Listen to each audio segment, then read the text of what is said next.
네, 오늘 우리 함께 보는 말씀은 마태복음 9장 18절에서 27절까지입니다. 마태복음 9장 18절에서 26절까지입니다. 26절까지 함께 읽어보도록 하겠습니다. 시작.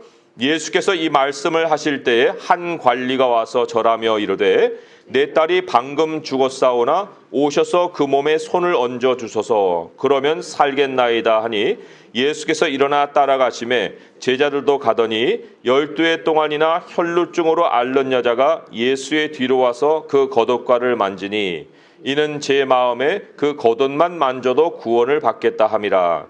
예수께서 돌이켜 그를 보시며 이르시되 딸아 안심하라 내 믿음이 너를 구원하였다 하시니 여자가 그 즉시 구원을 받으니라.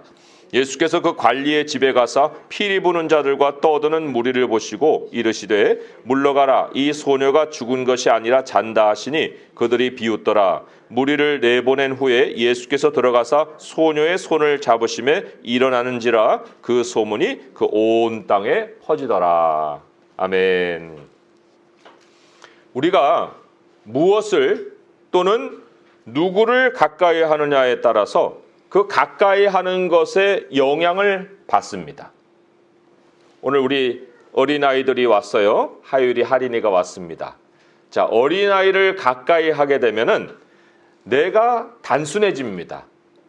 어른들에게 짓는 표정과는 다르게 아이들에게는 우리가 조금 재미있는 표정 그리고 재미있는 언어 이런 우리들의 모습을 아이들에게 비춥니다.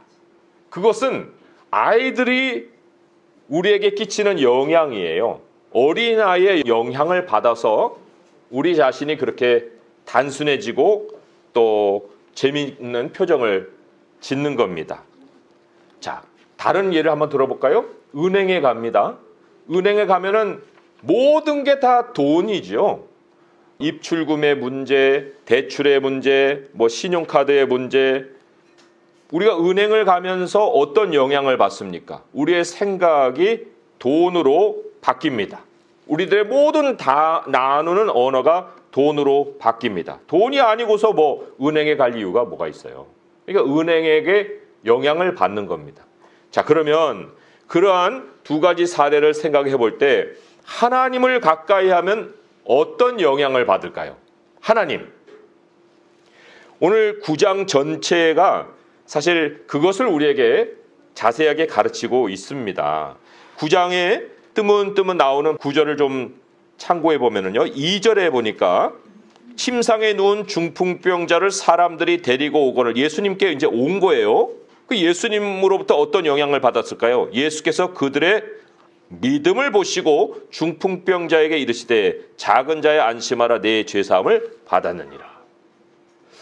자, 하나만 더 보고 우리 설명을 해볼까요? 9장 9절로 한번 옮겨보세요. 9장 9절에 예수께서 그곳을 떠나 지나가시다가 마태라는 사람이 세관에 앉아있는 것을 보시고 이르시되 나를 따르라. 예수님이 가까이 왔어요. 그랬더니 일어나 따르니라.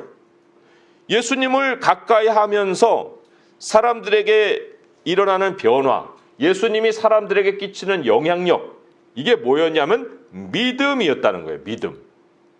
오늘도 보면은 18절에 보니까 예수께서 이 말씀하실 때 한 관리가 와서 절하며 이르되 예수님을 가까이 했어요. 나의 딸이 방금 죽었사오나 오셔서 그 몸에 손을 얹어 주소서. 그러면 살겠나이다. 어떤 영향을 받은 거예요? 다른 사람에게 가서는 이런 말 안 합니다. 그런데 예수님을 가까이 함으로 인해서 영향을 받는데 그 영향받는 것이 뭐였냐면 믿음이었다는 거예요. 믿음이 생깁니다. 하나님을 가까이 하면.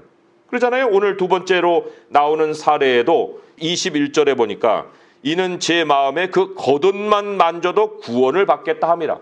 혈루증 앓는 여인이 예수님을 가까이 했는데 예수님으로 인해서 영향받은 것이 뭐냐면 믿음이었다는 겁니다. 마지막으로 28절을 보게 되면 거기에 예수께서 집에 들어가사 맹인들이 그에게 나오거늘 예수께서 이르시되 내가 능히 이 일을 할 줄을 믿느냐? 대답하되 주여 그러하오이다 하니. 여기 아주 결론적으로 그 믿음이 그들에게 들어가는 이런 장면을 우리가 읽을 수가 있습니다. 아무튼 하나님이 사람에게 주시는 영향력은 믿음이에요. 믿음. 로마에 가면 로마의 법을 따라야 하듯이 하나님과 함께하는 곳에는 믿음의 법이 영향력을 미치고 믿음의 법이 작동을 하는 겁니다. 뭐 은행에 계좌가 없으면 뭐 거래할 것이 없잖아요. 그렇듯이 하나님을 가까이 하는데 믿음이 없으면 하나님과 소통할 것이 없는 거예요. 어린아이 앞에서 우리가 단순해지듯이 하나님 앞에서는 믿음이 아니고는 이제 하나님의 세상과 이렇게 만남을 가질 수가 없다는 것입니다. 그래서 이 믿음이라는 건요, 사실 내 안에서 나오는 게 아니죠. 믿음은 하나님이 우리에게 나타나심으로 인해서 우리에게 하나님이 끼치시는 영향이에요. 근데 하나님은 모든 곳에 계시잖아요. 그래서 하나님은 모든 곳에 계시기 때문에 우리는 항상 믿음을 가지고 우리의 삶에 임할 필요가 있습니다. 그런데 우리가 그렇지 못하는 그 이유 중에 하나가, 성경은 하나님은 무소부재하다고 말씀을 하지만 그렇다고 해서 아무 때나 자신을 우리에게 이렇게 드러내 보이지는 않으시는 거예요. 사건이 이제 하나님을 만나게 하는 그런 일이긴 하나, 그러나 일상이라는 것도 있어요. 그래서 우리는 일상에서는 하나님을 참 경험하지 못하기 때문에 믿음이 작아지기도 하고 믿음을 잃어버리기도 하는 그러한 일들을 우리가 갖는 것이죠. 자, 그래서 우리에게 하나님이 나타나시는 어떤 사건은 굉장히 중요한 하나의 체크 포인트가 됩니다. A라는 어떤 이제 그 사건을 통해서 하나님을 체험했습니다. 그리고는 하나님이 뭐 매번 나타나지 않으신다 했으니 일상이 이제 진행이 됩니다. 그 일상이 진행되다가 또 B라는 어떤 사건을 우리가 경험을 합니다. 그래서 거기서 또 하나님을 체험하게 됩니다. 자, 그러면 A라는 지점, B라는 지점, 자, 거기에서만 하나님이 우리에게 영향을 미쳐서 믿음이라는 것이 생길까요? 어떻게 생각합니까? 거기에는 확실하게 하나님에 대한 영향력을 받아서 믿음을 우리가 갖겠죠. 그러나 A라는 사건을 겪고 난 다음에 B라는 곳으로 가기까지 이 여정도 믿음인 거예요. 하나님은 무소부재하시거든요. 오히려 하나님은 그 A라는 것에서 B라고 하는 지점으로 가는 그 여정의 믿음을 더 기쁘게 생각하십니다. 더 귀하게 여기시는 믿음으로 보시는 거예요. 하나님을 기쁘게 하는 믿음으로 여기십니다. 요한복음에 보게 되면요, 도마가 만지지 않고는 믿지 않겠다 그런 얘기를 했는데 주님이 뭐라고 하셨냐면 요한복음 20장 29절에 예수께서 이르시되 너는 나를 본고로 믿느냐? 보지 못하고 믿는 자들은 복되도다 하시니라. 그러니까 A에서 B라는 그 지점으로 옮겨가는 그 기간이 오히려 더 복된 믿음의 기간인 거예요. 베드로전서에 보게 되면 거기에 진짜 믿음이 뭔가 하는 것을 또 소개를 하고 있어요. 이것도 제가 찾아서 읽어드리면 베드로전서 1장 7절에서 9절까지 말씀인데 이렇게 기록이 되어 있습니다. 너희 믿음의 확실함은 불로 연단하여도 없어질 금보다 더 귀하여 예수 그리스도께서 나타나실 때에 칭찬과 영광과 존귀를 얻게 할 것이니라. 예수를 너희가 보지 못하였으나 사랑하는도다. 이제도 보지 못하나 믿고 말할 수 없는 영광스러운 즐거움으로 기뻐하니 믿음의 결국 곧 영혼의 구원을 받음이라. 사실 하나님이 우리에게 바라시는 것은 우리가 예수님을 만났어요. 그리고는 영원한 생명으로 들어갑니다. 믿음의 결국 곧 영혼의 구원을 받는다 그랬어요. 그러면 요 사이에 아무런 어떤 우리가 바라고 만족할 만한 그러한 일들이 없을지라도 그 믿음의 연단을 통해서 하나님을 기쁘시게 하는 모습을 가지고 마지막 구원을 얻는 거, 이게 최고의 믿음이에요. 그러나 우리의 연약함이 그것을 참 견디기 힘들기 때문에 하나님은 그 중간중간에 또 다른 믿음의 사건들을 통해서 우리를 연단하시고 더 믿음으로 세워주시지요. 그러나 중요한 것은 A라는 지점 정도는 분명히 있다는 거예요. 시작은 있습니다. 믿음을 시작하게 하시는 것이 하나님이시거든요. 자, 믿음이 시작되는 그 시간을 우리가 이제 오늘 본문에서 두 가지 사례를 통해서 만납니다. 이 대표적인 두 상황인데 그게 특수 상황인 것 같지만 특수 상황이 아니에요. 이것은 많은 사람들이 이제 믿음을 시작하게 되는 그런 계기들을 갖는데 그 많은 그 믿음의 상황을 우리에게 두 가지로 요약해서 대표적으로 보여주는 상황입니다. 자, 첫 번째로는 18절의 말씀이에요. 같이 한번 읽어보겠습니다. 시작. 예수께서 이 말씀을 하실 때에 한 관리가 와서 절하며 이르되 내 딸이 방금 죽었사오나 오셔서 그 몸에 손을 얹어 주소서 그러면 살아나겠나이다 하니. 내 딸이 방금 죽었나이다. 우리에게 일어날 수 있는 일반의 믿음을 일으키는 사건입니다.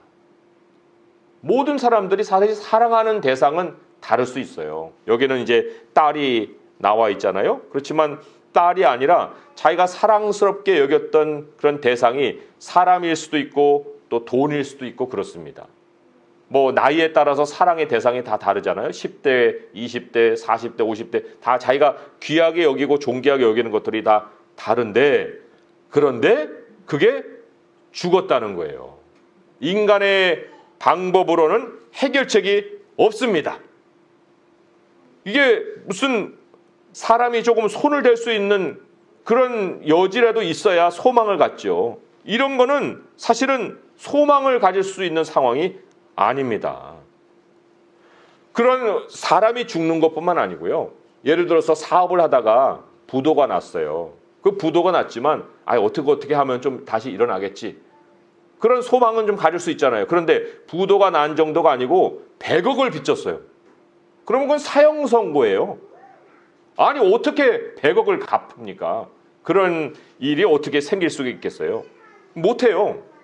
사라의 경우도 마찬가지죠. 뭐 한 50 정도까지야 뭐 아이를 낳는 것이 불가능하다. 그렇지만 또 뭐 조금은 소망을 갈 수 있겠지만은 아니 89세 때까지도 애가 없는데 천사가 나타나서 애를 갖는다고 하면 그거 웃을 일 아닙니까? 그런 상황을 지금 여기서 우리에게 보여주고 있는 거예요. 완전히 사람으로서는 해결할 도리가 없는 그런 상황. 그거죠. 그게 A라는 사건이 일어나는 상황입니다. 대부분이 그런 A라는 사건을 통해서 하나님을 만납니다. 그런데 사람에게는 그러한 모든 것이 다 꽉 막혀 있는 상황이지만 하나님으로서는 그때가 일하시는 시간이라는 거예요. 하나님이 믿음을 주시는 상황이다. 이건 뭐 절박함을 떠나서 세상으로서는 끝났다고 생각하는 그 상황이 하나님이 우리에게 믿음을 주시는 상황이라는 겁니다. 홍해바다 앞에 서 있는 이스라엘 사람들의 처지를 한번 생각해 보세요. 죽었죠, 이미. 애굽의 군대가 뒤에서 쫓아오고 앞에는 바다가 있고 뭐 거기서 끝이에요. 무슨 해결책이 있습니까? 그런데 하나님이 일하기 좋아하시는 상황과 시간이 그런 때입니다. 참 하나님이 왜 그런 상황으로 우리를 자꾸 몰아가실까? 그게 우리에게는 불만스럽겠지만 그러나 믿음이라는 것을 우리에게 시작해 주시기 위해서는 그리고 또 그 믿음이라는 게 뭐 50% 50%가 아니라 절대적인 믿음을 우리에게 시작해 주시기 위해서는 절대적인 상황 속에 우리가 있어야 되는 걸 하나님이 아십니다. 하나님이 일하시기 좋아하시는 시간이 시편 46편 5절에 보면은 새벽이라고 나옵니다. 하나님이 그 성중에 계심에 성이 흔들리지 아니할 것이라 새벽에 하나님이 도우시리로다. 하나님이 성중에 계세요. 아무 때나 도와줄 수 있어요. 그런데 특별히 시간을 새벽으로 정하여서 움직이신다는 겁니다. 새벽이라는 것은 사람이 다 잠든 시간이에요.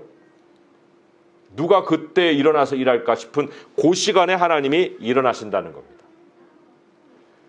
30편에 시편 30편에도 보면요. 5절에 이런 말씀이 있어요. 그의 노염은 잠깐이요 그의 은총은 평생이로다. 저녁에는 울음이 깃들일지라도 아침에는 기쁨이 오리로다. 저녁에 막 실컷 막 눈이 퉁퉁 부을 정도로 울고 잤는데 아침에 일어나니까 해결이 돼버린 거예요. 기쁨이 오리로다. 그럼 누가 일했어요? 새벽에 하나님이 일하셨다는 거예요. 사람이 절망해서 도무지 이거는 인간으로서는 해결할 수 없다고 생각하는 그 순간에 하나님이 움직이신다는 겁니다. 본문에서 우리에게 가르치는 믿음은 무엇일까요? 본문에서 우리에게 가르치는 믿음을 우리가 이렇게 정의를 해볼 수 있습니다. 뭐냐? 나의 끝난 상황을 가지고 하나님을 만나는 거예요. 끝난 상황. 뭐 조금이라도 뭐가 있는 상황이 아니고 완전히 끝난 상황을 가지고 하나님을 만나는 거. 그 하나님을 만날 때 우리가 무엇을 체험하느냐? 하나님은 생명의 창조자라는 겁니다. 뭐 남은 불씨가 조금은 있는데 그 불씨를 이렇게 살려내는 거, 그거 하나님이 안 하셨다고도 얘기할 수 있는 거예요. 아, 그 불씨가 있었는데 뭐 하나님이 하셨습니까? 그런데 불씨고 뭐고 아무것도 없는 거예요. 없는 데에서 있는 것을 만드는 게 생명의 창조력입니다. 그러니까 하나님이 하나님을 하나님으로 가르쳐주기 위해서 남은 불씨도 꺼버리고 그리고는 하나님의 생명을 경험하게 하신다는 겁니다. 우리가 이걸 생각해야 돼요. 인간 사회, 내 자신을 포함해서 인간 사회와 만물에는요, 스스로 끝낼 수 있는 게 없습니다. 우리는 끝났다 이렇게 얘기하지만 알파와 오메가는 하나님만이에요. 시작이요 끝이라고 했잖아요. 끝은 하나님이 내리는 거예요. 우리가 끝내는 게 아닙니다. 우리가 결론 내리는 게 아니에요. 사람들이 절대적으로 끝났다라고 생각하는 거에 대표적인 게 뭐예요? 죽음이지요. 죽음이에요. 그런데 하나님은 죽음을 끝으로 안 보십니다. 죽음을 분리로 보시죠. 육체와 영혼이 분리되는 거, 하나님과 인간이 분리되는 거, 연결되는 것이 다 끊어져 있는 이런 상황, 이거를 하나님은 죽음으로 보시는 것이지 그것을 끝으로 보시지 않습니다. 그래서 오늘 이 소녀에 대해서 잔다고 하잖아요. 잔다고. 우리가 끝났다라고 하는 상황을 하나님께로 가지고 갈 때 하나님의 영향력으로 인해서 우리에게 생기는 것이 뭐예요? 그게 바로 믿음이라는 겁니다. 하나님은 살리신다. 나에게 끝난 일을 하나님을 향해 가져가면 하나님은 살리신다는 겁니다. 이 생명은요, 인간에게서 못 얻어요. 공장에서 찍어내는 것도 아니에요. 돈이 해결해 주지도 않습니다. 세상에 없는 거예요. 생명은 오직 믿음이 하나님의 생명을 만납니다. 믿음이 하나님의 생명을 만납니다. 우리가 생명의 하나님에 대해서 얼마나 우리가 존중을 합니까? 생명의 하나님은 존귀하신 분이에요. 생명의 하나님은 경외할 분이십니다. 생명의 하나님은 위대하신 분이에요. 생명의 하나님이십니다. 생명. 내가 하나님을 믿으면서도 생명 문제에 대해서는 내가 막 이렇게 통제하려고 하는 그런 여러 가지 모습들이 있습니다. 왜 그럴까요? 왜 그런 모양을 가질까요? 왜냐하면 생명이 뭔지 모르는 거예요. 하나님과 함께 하면서도 생명이 뭔지를 몰라요. 생명이 무슨 뭐 가게에서 살 수 있는 거 뭐냐, 뭐 돈만 많이 가지면은 자기 안에 뭐 생기는 것으로 그렇게 생각하는 경우가 얼마나 많은지 모릅니다. 그러나 모든 끝난 문제, 죽음까지도 하나님께 가지고 나가야 되는 거예요. 나에게는 결론이 났어요. 나에게는 일이 끝났습니다. 나에게는 해결책이 없어요.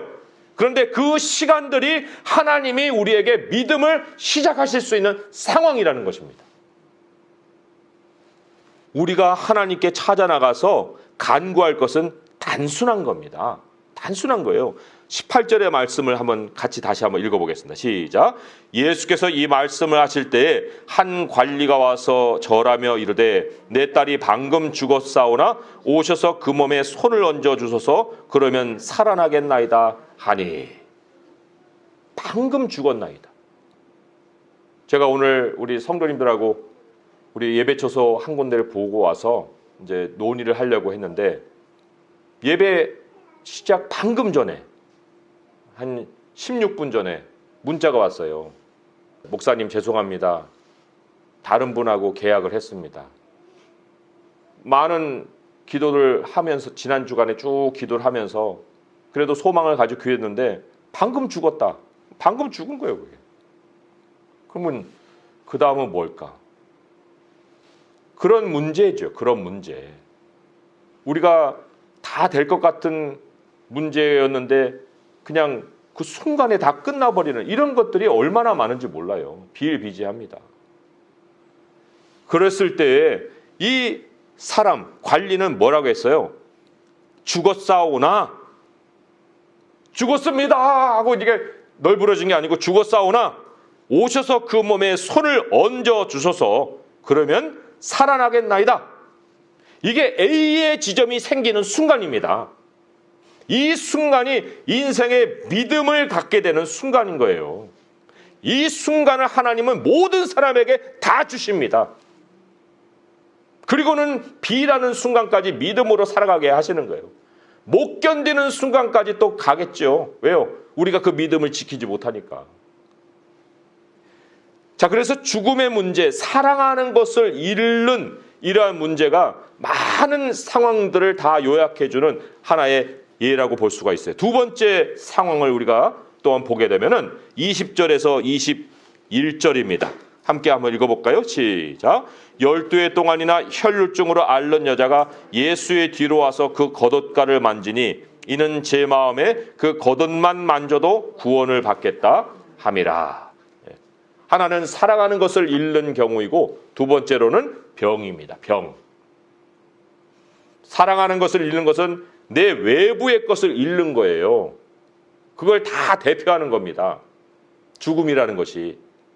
그런데 병은 자기 자신 안에 있는 최고의 고통입니다. 외부의 고통은 무언가를 잃고 누군가가 죽는 것이지만 내부의 가장 최고의 고통은 병이라는 거예요. 이게 무슨 보험으로 해결되겠어요? 생명보험을 드는 건 죽고 난 다음에 받는 거예요. 돈이 고칩니까? 의사가 고칩니까? 사람의 몸은요, 하나님의 영역입니다. 우리가 착각하지 말아야 돼요. 하나님이 몸을 디자인하시고 하나님이 몸을 창조하셨어요. 사람의 몸의 세포가 100조개라고 합니다. 그리고 거기에 피가 흐릅니다. 그거를 사람이 통제를 할 수 있다고 생각합니까? 하나님이 몸을 왜 깜깜한 영역으로 만드셨을까요? 우리 지금 피부도 보고 얼굴도 보고 다 보지만 이 드러난 게 전부가 아니고요. 이건 껍질에 불과한 거예요. 이 피부 안은요, 새카만 흑암이에요. 새카만 흑암을 왜 흑암으로 만드셨을까요? 지성소를 생각하시면 됩니다. 하나님이 임재하시는 장소로 육체를 만드신 거예요. 겉으로는 하나님의 영광을 드러내고 안으로는 하나님이 우리와 함께 하시는 지성소가 되는 그 디자인으로 우리를 만드신 겁니다. 그러니 우리에게 어떤 병이 생길 때 이거를 우리가 하나님께 먼저 가지고 가야죠. 먼저 드려야죠. 나의 육체를 만드신 분이 하나님이신데 근데 우리의 습성이 먼저 하나님께 가져갑니까? 그 생긴 것도 사실은 하나님과의 관계 속에서 만들어지고 내가 고통을 당한 것이기 때문에 그걸 해결하실 분도 하나님이신데 왜 문제는 하나님과 관계 속에서 만들어 놓고 해결은 다른 인간에게 가서 그것을 해결해 달라고 할 수 있는 그런 모습을 갖느냐, 그런 얘기입니다. 마가복음 5장 26절에 보게 되면 이 여인에 대한 또 다른 표현이 나와요. 마가복음 5장 26절을 보니까 이렇게 기록이 되어 있습니다.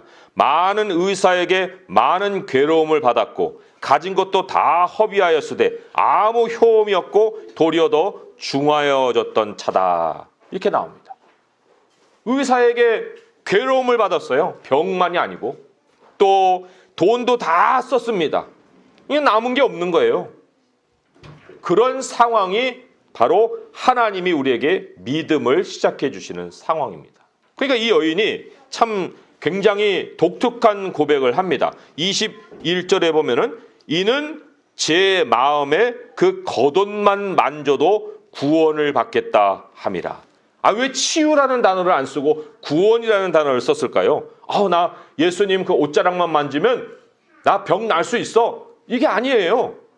옷자락만 만지면 나 구원을 받을 거야. 구원이 뭡니까? 무슨 뜻입니까? 이 구원이라는 게. 이 구원은요, 자유하고 싶은 갈망이에요. 매인 것에서 놓이는 거예요. 해방되는 겁니다. 그게 단지 치유받는 게 아니에요. 치유를 넘어서 갈망하는 거예요, 자유를. 내가 이 몸에서 완전히 벗어나고 싶은 그런 갈망을 가지고 하나님을 찾은 겁니다. 그랬을 때 예수님이 그 여인을 구원하십니다. 믿음이 너를 구원하였느니라. 그 믿음이 그냥 믿음이겠어요? 예수님을 가까이 했으니까 예수님으로부터 받은 영향이죠. 그 믿음이 너를 구원하였느니라. 육체의 문제에서 빠져나온 정도가 아니고 그 영혼이 자유를 얻고 하나님을 향해서 더 나아갈 수 있는 길이 시작되었다. 그게 구원입니다. 우리 모두에게 하나님이 주시는 구원이 바로 그 구원이에요. 구원을 받아놓고 다시 A라는 지점으로 돌아가는 것 정도가 아니고 그 A라는 지점 이전으로 돌아갑니까? 어떻게 그럴 수 있어요? 그걸 해방했으면, 놓였으면 그 다음 지점으로 가는 것이 마땅한 모습이죠. 히브리서 10장의 말씀을 보면은 거기에 우리들이 향해야 될 방향에 대해서 잘 말씀을 해주고 있어요. 히브리서 10장 38절에서 39절 말씀 제가 또 읽어드립니다. 나의 의인은 믿음으로 말미암아 살리라. 또한 뒤로 물러가면 내 마음이 그를 기뻐하지 아니하리라 하셨느니라. 우리는 뒤로 물러가 멸망할 자가 아니요 오직 영혼을 구원함에 이르는 믿음을 가진 자니라. 믿음을 가진 자니라. 믿음을 가진 자는 뒤로 물러가지 않습니다. 그 다음을 향해서 갑니다. 하나님께로 더 향해 가는 거예요. 하나님께로 향하면 향할수록 우리에게 하나님은 믿음을 더하여 주십니다. 땅은요, 믿음으로 사는 곳이에요. 하나님을 가까이 하면서 사는 곳입니다. 그것만이 우리의 승리를 가져다 줍니다. 우리 마지막으로 말씀을 맺으면서 이 말씀을 같이 한번 찾아볼게요. 디모데후서 4장입니다. 디모데후서 4장 7절에서 8절의 말씀이에요. 7절, 8절 같이 읽어보겠습니다. 시작. 나는 선한 싸움을 싸우고 나의 달려갈 길을 마치고 믿음을 지켰으니 이제 후로는 나를 위하여 의의 면류관이 예비되었으므로 주 곧 의로우신 재판장이 그날에 내게 주실 것이며 내게만 아니라 주의 나타나심을 사모하는 모든 자에게도니라. 아멘. 여기에 믿음을 지켰다. 그렇죠? 믿음을 지켰다. A라는 지점에서 하나님이 내게 주신 최고의 선물, 그 믿음을 간직했다는 얘기예요. 그 믿음을 지키고 계속 달려갈 길을 달려가서 우리 주님이 주시는 의의 면류관에까지 이르르는 이 바울의 모습을 우리가 여기서 만날 수가 있습니다. 이제 말씀을 우리가 이제 맺습니다. 모든 문제 해결은 생명에 있습니다. 생명에 있습니다. 다른 어떤 것도 우리들의 삶의 해결책이 아닙니다. 사람도 아니고 돈도 아니에요. 생명의 하나님, 그 생명의 하나님을 만나게 해주시려고 하나님이 우리가 어려움을 알면서도 그 시간을 우리가 보내게 하시고 그리고 하나님을 찾게 하시고 나오게 하시고 이제는 그 문제 해결 정도가 아니라 하나님이 나를 살리실 줄 믿습니다 하는 생명을 간구하게 하십니다. 그러한 믿음을 지켜나가는 우리 성도들 끝날까지 주님과 가까이에서 믿음 안에서 살아갈 수 있는 성도 될 수 있기를 주님의 이름으로 축원드립니다. 기도하겠습니다. 하나님 아버지, 저희들이 가진 것 없고 또 앞으로 어떤 일들이 벌어질지 우리는 또한 생각할 수도 없습니다. 그러나 하나님이 우리가 가장 어려울 때 우리를 만나주시고 우리의 영혼을 구원하여 주셨고 이 모든 이 육체의 문제에서 또한 악의 문제에서 빠져나오게 하시고 주님을 향하게 하여 주셨습니다. 우리들에게 믿음을 주신 분은 주님이십니다. 이 믿음을 잘 지켜나갈 수 있게 하여 주시옵고, 아버지여, 죽음의 문제이든 우리 안에 병의 문제이든 오직 하나님만이 모든 것을 해결해 주실 줄 믿사오니, 아버지여, 우리들의 믿음을 눈을 뜨게 하시고 하나님을 바라보게 하시고 평생 우리 주님을 가까이 하며 살아갈 수 있게 하여 주옵소서. 우리에게 영원한 상이 준비되어 있사오니 그 상을 향해서 믿음을 지키며 달려갈 수 있도록 도와 주시옵소서. 우리 주 예수 그리스도의 이름으로 감사하며 기도합니다. 아멘.